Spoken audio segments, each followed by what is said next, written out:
Welcome back to Water Park Rangers. Let's play Pikmin 2. In the last episode, we started fighting the final boss of the game, the Titan Dweevil, and in this episode, we are preparing to take down its final two weapons, the lethal electric weapon, the shock therapist, and what I believe is the monster pump, or the hydro pump, or whatever.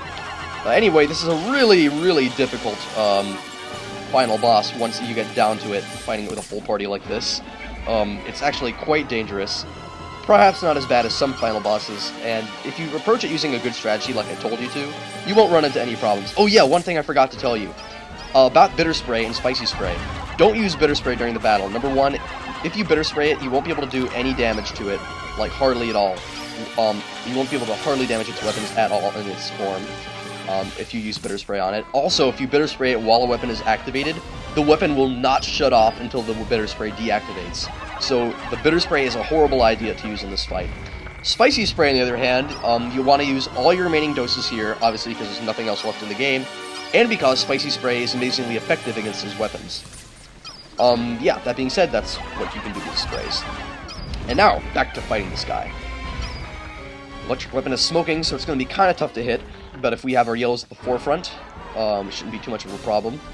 As you can see, there's kind of a pattern to when it uses its weapons. It will use them if it notices that it's taking damage, or if it notices that you're standing too close to it.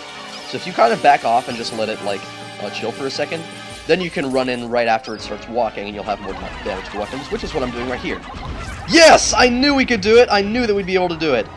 And now, unfortunately, the shock therapist seems to be wedged in the ground, making it impossible for us to carry. So we're going to have to see if we can approach it from a different angle and maybe pull it out then. Come on, guys. I know you can do it. Yes! I was almost afraid that it would crush the Pikmin into the ground that we're carrying it. Whoa! Oh yeah, also, you might be noticing that the Olimar and the President really aren't taking any damage during this fight. That's because water can't technically damage the President, can't technically damage your captains, only, like, hit them and stun them momentarily. The same thing with a really strong burst of poison. It can't really damage us, just stuns us momentarily. Now, as for the fire and the electricity, if you don't have the flare guard or the scorch, if you don't have the scorch guard or the anti-electric fire, which you should by this point, I mean, they're from the giant bread bug and Emperor Bulbulax, why would you not have them? Then, those two weapons will do catastrophic amounts of damage to your captains. But because we have them, all it does is it stuns us momentarily. So technically, we can only lose this fight if our Pikmin die. So, I guess that's still quite a lot to worry about. Now for the final weapon. It's not insta-kill, obviously. Water is insta-kill. But in my opinion, it is one of the most dangerous of the weapons. It's hard to say which is the most dangerous. But instead of using yellows to fight it, you want to use blues, obviously, because it shoots water out. So any yellow that's fighting it is going to be knocked off as soon as water starts spraying out of it. So get your blues at the forefront and throw them onto it while it's activated. And then run. You might also notice that each of the weapons has a musical cue, which is kind of cool, if nothing else. And is smoke coming out of it yet? I don't think so. No, we haven't damaged it much at all during the fight, so we're going to have to hit it quite a lot. And I keep calling the Pikmin off when I try to whistle the bubbles off of the Pikmin. It's kind of annoying. And it seems like he's not stopping attacking. It's just like a non-stop cascade of water. Whew, it's a lot of things to dodge, but if you look carefully at the shadows, you can tell where the next bubble is going to land. So I guess it's pretty cool. Wow, and it's taking forever for us to get to the second part of the weapon. I knew this would be a long battle. It's probably going to be like 15 minutes when all is said and done. Okay, it looks like the second form is on now. Look how fast that water is falling. Whew! It's crazy. Yeah, I think I see some smoke pouring out of it. Whoa! Run, Pikmin! And like I said, this weapon has unlimited range, so wherever you are, it's going to keep shooting. And it's important, it's imperative that while it's shooting, Olimar and the President make sure they're running around, because if they get hit by that weapon, it's going to keep hitting them over and over, and the Pikmin are going to die while you're being hit on the ground. Whoa! So, this is crazy! It's like a freaking waterfall! Ah, whoa! The Pikmin are drowning! We need to save them! Save those Pikmin! Okay, I think they're saved. I absolve you! I absolve you, Pikmin, of being killed. Oh, never mind, that one was not absolved. Well, we have 64 now, so lucky 64. The Nintendo 64 was an awesome console. Hopefully now we won't lose any more Pikmin and we can defeat it. Whoa! Oh, never mind. That actually just hit us. See, it stuns you for just long enough. That was one bubble stuns us for about 2 to 3 seconds. So imagine getting hit by the whole bunch of them. By then, you would lose every single one of your Pikmin if they weren't blue. Whoa! It's crazy. This almost reminds me of the end of Bug's Life, where like all the water's falling down. Like seriously, this last part of the final boss expects you to be able to dodge rain. They basically expect you to stand out in the open and dodge rain while it falls down. Kind of demanding. But I think we can get that weapon now if we're very quick about it. The next time it falls down, blues are at the ready. We are going to wreck its weapon. Oh, never mind. Okay, that was kind of bad timing on my part. Come on, Pikmin!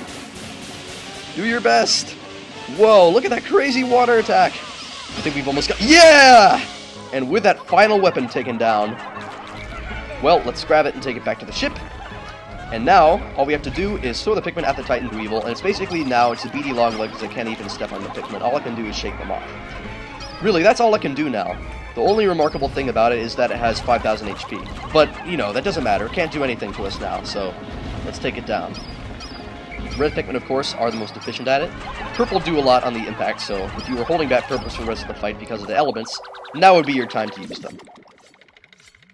Here we are, the final of its weapons, the Monster Pump. Very interesting thing. I'm not sure what the shock therapist is supposed to be either.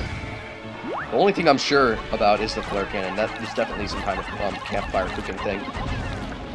And look at those rotating, like, look at those colorful eyes. They kind of creep me out a little bit. Kind of Lord English thing going on there. But I think we can get them now. We're not even going to call them back. I know they've got the job done. This fight is ours. And check out this awesome animation.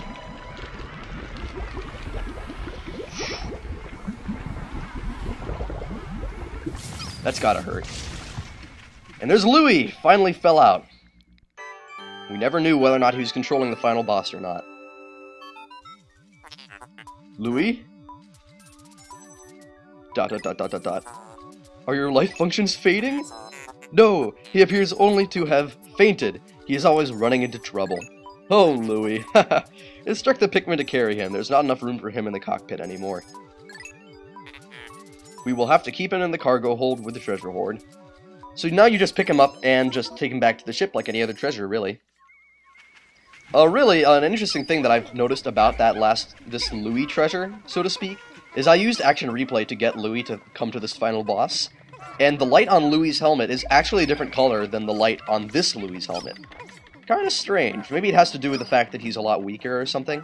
I think that probably has to do with it, because he said that he fainted and that's why it's out a little bit. Like, if you notice when a captain is defeated, their light goes out. Name: King of Bugs. So I suppose it's really left ambiguous as to whether or not Louie was such a bad guy after all. Anyway, now we are going to escape to the surface with our Pikmin, our remaining group. And, I've already escaped this dungeon once before, but I didn't show it on screen. Mainly because I had to come down here to use the geyser. And that would have been kind of spoilerish. So, actually, we got a lot more Pokos in this dungeon than it shows, and we lost a lot more Pikmin in this dungeon than it shows. It's actually, we did lose more Pikmin here than the Hole of Heroes. This ended up being the dungeon where we lost more. I'm not sure the exact amount, I know it was more than 80. Once all was said and done, it was more than 80. Anyway, now we return to the Wistful Wild, and see, look how dark it is. We literally came back here when it was 0 on the clock, because I had to go into the dungeon twice. And now that we have all 201... Oh, never mind, 4 on the clock. I forgot. You collected every treasure! I wonder what would happen if you came, like, right in at 0, and you ran out of time right then. Would you get this cutscene, or would you get the end of day cutscene? It would be kind of hilarious, like, if you just went to the next area the next day, and as soon as you woke up, this cutscene happened. But this is the final cutscene. So there are the Pikmin watching the ship take off into the sunset sky, which I'm pretty sure was really darker than it looked. Also, I can't tell exactly what they're flying through right now. The president's just laughing because he's like, "Ah, suckers, we got all the treasures." Kind of mean. The Pikmin worked so hard. He can't appreciate it. And now, look, Olimar's eyes are open for the first time to the true beauty of the Pikmin planet. And then all the Pikmin start glowing. And I never really understood this. They don't show the purples or whites. You just see reds, yellows, and blues. Yeah, oh well. They kind of discount their purples and whites. Kind of sad. They put a lot of their effort into it, too. And now the onions give Olimar a final farewell. Well, it will be a final farewell if we never see Pikmin 3. We may never. I mean, we might. We probably will. We probably will sometimes 2012. And I'm looking forward to that day when I finally get to do a Let's Play of it. Let alone play it, I'm really looking forward to playing Pikmin 3. That being said, I really like the ending of the original Pikmin better than this one. I mean, there's no doubt that they put more work into the animation of this one, but I guess there's just something nostalgic and classic about the first that the second one's ending couldn't surpass for me. And there we have it. Louie is safe and sound. The Pikmin are, well, glowing. And we have all the treasures. The end. Goodbye, Australia. Pikmin 2, Adventures in Australia. Though probably Japan.